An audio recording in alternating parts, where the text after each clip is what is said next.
So now we got two real powerful Jedi Masters, Master and Apprentice no less, going head to head. Obi-Wan Kenobi versus Qui-Gon Jinn. Who comes out on top? Let's find out.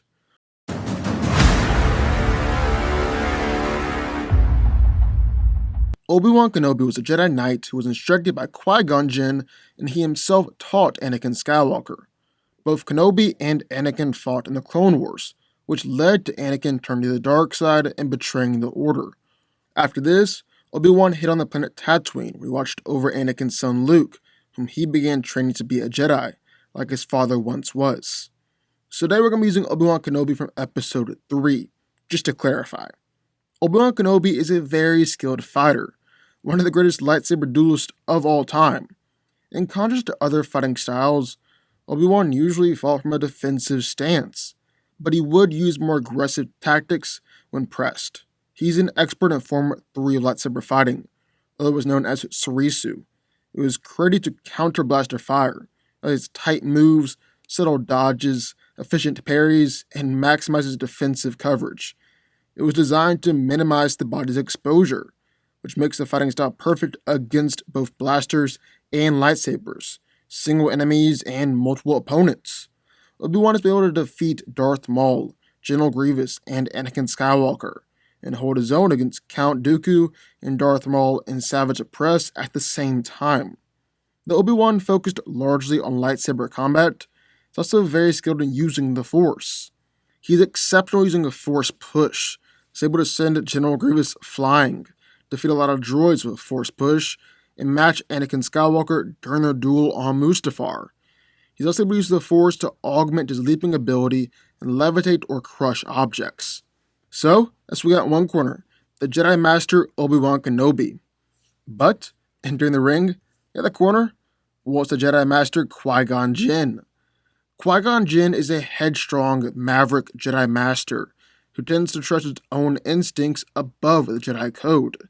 He was the one who trained the legendary Jedi Obi-Wan Kenobi, as well as being the man who discovered Anakin Skywalker. Qui-Gon also became a mentor to Grand Master Yoda to help him in discovering the power of spiritual immortality. From a young age, Qui-Gon Jinn exhibited exceptional talent in lightsaber combat, impressing countless Jedi Masters even as a trainee.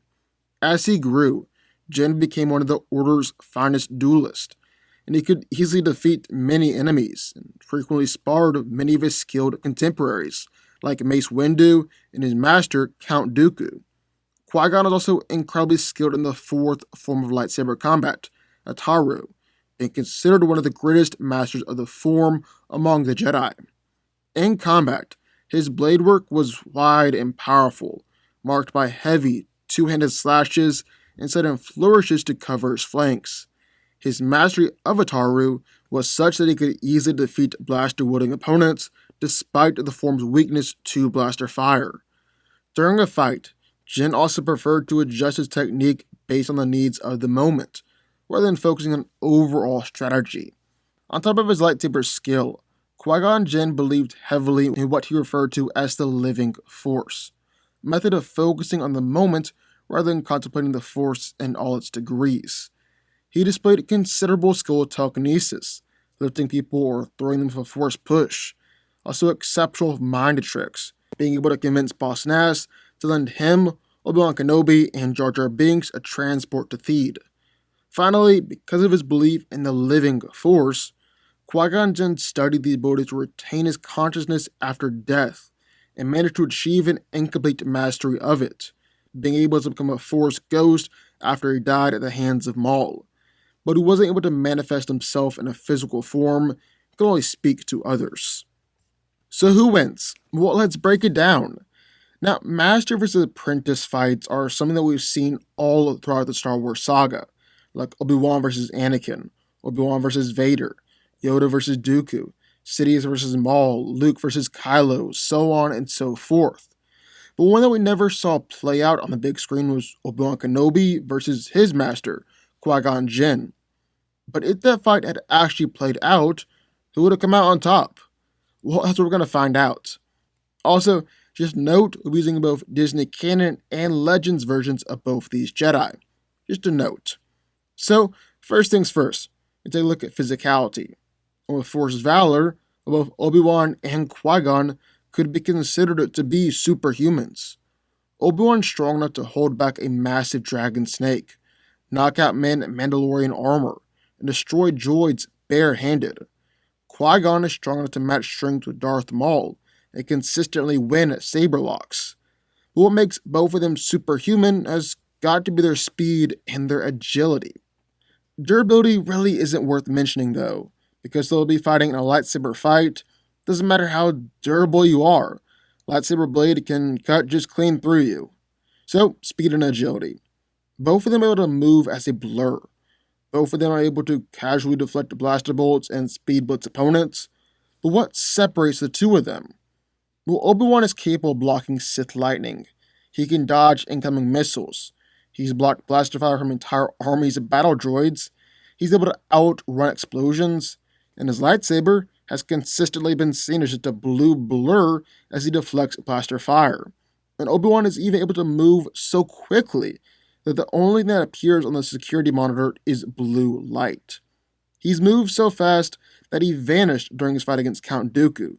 He managed to deflect 18 hits per second in his fight against General Grievous, and according to Anakin, Obi-Wan's capable of striking faster than any Jedi that he knows. On the other hand, with Qui-Gon Jinn, as just a Padawan, he was only a fraction of a second slower than his master, Count Dooku. He's casually dodged blaster fire, moved his lightsaber so quickly that it was just a blur of green light. While Obi-Wan is just a Padawan, Qui-Gon is able to consistently outpace Obi-Wan.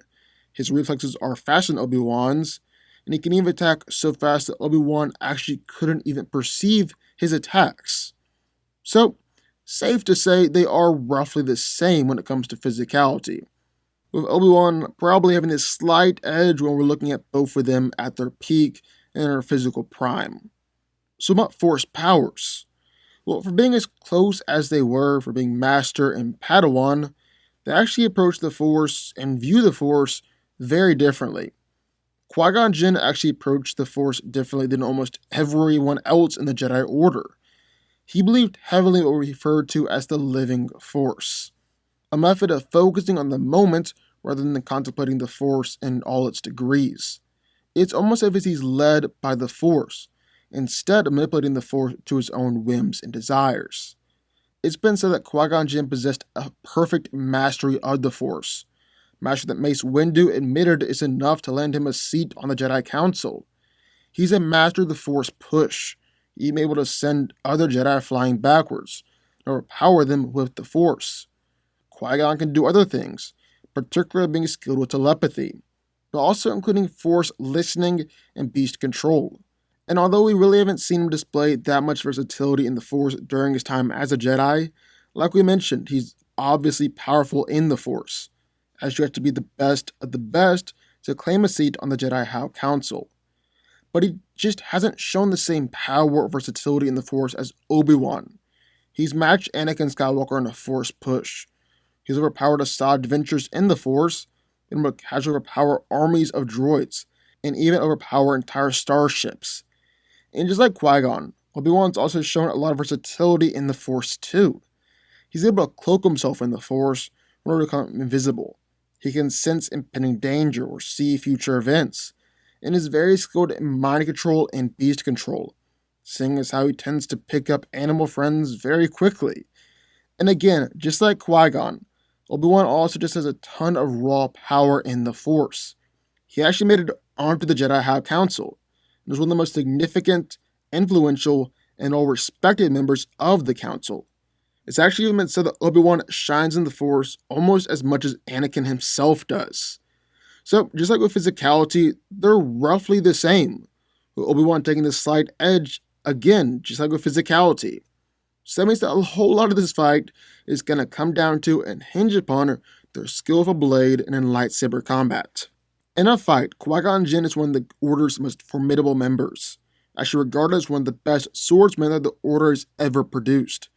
He's fought in conflicts across the galaxy, which many others would never have stood a chance. He's mastered the various classical fighting techniques and non-traditional combat forms during his tutelage under Count Dooku, And during his duel with Darth Maul on Tatooine, Maul actually recounted that the Force favored Qui-Gon in the fight. He was surprised how easily Qui-Gon was able to repel his attacks, despite the fact that Maul had never before been so committed to winning a fight. He was a superior duelist to Anun Badora, who's regarded by many as having unmatched lightsaber prowess. He was a better duelist than Obi-Wan was as a Padawan, and during his second fight with Darth Maul, Qui-Gon was able to more than hold his own, only losing because he couldn't match Darth Maul physically, actually being a more skilled fighter than the Sith.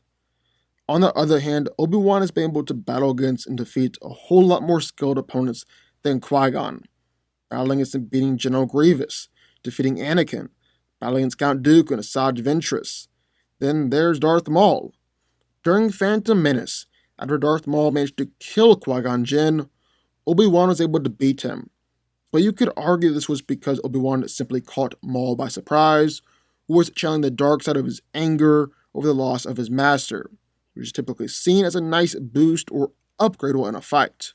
But from there, Obi-Wan was able to fight against Darth Maul on several more occasions, even battling against both Darth Maul and his brother Savage Opress at the same time, and finally managed to kill Darth Maul in a one-on-one fight. So based upon showings, Obi-Wan Kenobi is just a better fighter than Qui-Gon Jinn, even managing to kill the guy who killed Qui-Gon. That actually isn't too surprising, considering that Obi-Wan was considered one of the Jedi's most formidable duelists. While he was sparring against Qui-Gon as just a Padawan, Qui-Gon realized that it wouldn't be too long before Obi-Wan managed to surpass him. Then there's also another massive advantage for Obi-Wan in a lightsaber fight. They fight using different lightsaber styles. Jinn was incredibly skilled in the fourth form of lightsaber combat, Ataru, actually being considered one of the greatest masters of the form among the Jedi. In combat, his blade work was wide and powerful, marked by heavy two-handed slashes, acrobatic attacks and maneuvers, and even unarmed combat strikes worked into his lightsaber sequences. But this form of fighting definitely has its fair share of weaknesses. In his old age, Jinn's strength and physical ability began to diminish from age, and so his advantage in a fight was from his experience and intuition rather than from his physical attributes. His lack of stamina became a particularly notable issue, because Ataru is an incredibly tiring combat form even under ideal circumstances. It's also got a rather weak defense, and isn't best suited for fighting in confined spaces. On the other hand, Obi-Wan was trained up in Ataru by Qui-Gon, meaning that he knows all about the fighting style and all of its strengths and weaknesses. Qui-Gon even made mention that Obi-Wan would have passed him in the Ataru form. However, after Qui-Gon passed away, Obi-Wan switched up his fighting style and learned the art of Surisu, actually becoming the master of Surisu according to Mace Windu. In a direct contrast to the aggressive nature of Ataru, Surisu is all about defensive fighting, and Obi-Wan is kind of the perfect defensive fighter, holding off Anakin, Grievous, Maul, Opress, Ventress, and Dooku. So the fact that Ataru will quickly tire people out, especially an older man like Qui-Gon, and Obi-Wan being the best defensive fighter in the whole Jedi Order, well, that's not looking real good for Qui-Gon. Take that, add in that Obi-Wan knows Ataru and his weaknesses, is physically superior, and is great with the Force while in a fight, and is not looking good for Qui-Gon at all. Qui-Gon Jinn once said that Obi-Wan would greatly surpass him as a Jedi. That statement is definitely getting backed up here. Obi-Wan is better than Qui-Gon in every regard. He's coming on top here, definitely surpassing his former master. Obi-Wan Kenobi wins. But what do y'all think? I would love to hear your thoughts. Sign off in the comments down below. Also, be sure the like button, subscribe button, turn notifications, join the DanCo army, and I will see you next time.